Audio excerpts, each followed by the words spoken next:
Hey, what's up guys? Welcome to All Tech News. Today, we are bringing you the new updates of Apple's, and this is all you need to know about WWDC 2019. First, let's talk about the TV OS. Apple brings the new update to the Apple TV. Users can now switch their account easily on the Apple TVs by using the newest control panels, and each of the family members can now have their own owner list and set their own personal recommended shows and movies separately. Apple Music on the Apple TV is now support lyrics, and great news for the gamers out there. Apple TVs will now support both of the controllers of Xbox and PlayStation on Apple Arcade. Gamers can now use both of these brand controllers to have same best gaming experience on Apple TV. Moving on to the Apple Watch. Apple introduced Watch OS 6 and the new features on it is incredible. With the new tactic chimes, you can feel silence, taptic or hear audible chimes every hours on your Apple Watch when you enable these features on your watch. Apple Watch is now creating an independent apps, and it is no longer rely on any of the iPhone apps. Apple Watch is now supporting streaming audio API, so any of the music and podcasts can be now streamed online on the third-party apps. In order to do so, Apple introduced their very own App Store, especially for the Apple Watch. Apple is also introduced activity trends to the watch to help you moderate your overall health and daily activities. You can now track and compare your progress to see whether your health is staying on track. One of the features is concerning about your hearing health. Your watch will notify you when the decibel reach a level that could potentially impact your hearing over time. For all the women out there, you can now track and visualize your period easily on the Apple Watch with the new cycle tracking features specially designed for women.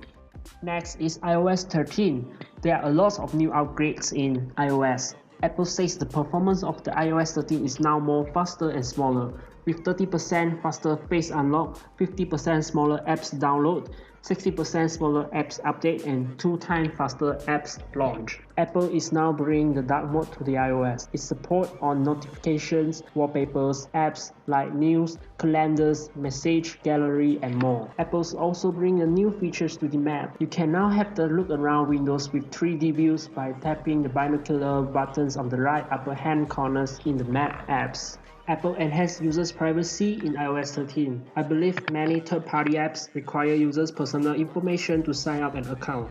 Now, Apple's allowed users to sign in with Apple's account. This secure and protected customer information being used by another party. iOS 13 also came with the new Memoji stickers and updated camera and gallery apps to bring more features in editing photos and videos to Apple users. With the new audio sharing features, you can now share a movie or song with a friend. Handoff is also now available in HomePod.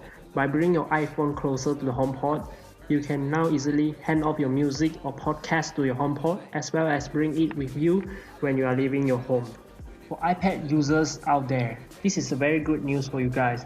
Apple's introduced a brand new iPad OS for the iPad with more complete multitasking features on it. What exciting about this OS is now you can pin a widget on your home screen, open a multi-window on your apps, and file is now more organized by adding a Mac-looking new features like file preview, quick action, and metadata. iCloud is now support folder sharing directly from your iPad and also support USB, pen drive, or any external storage.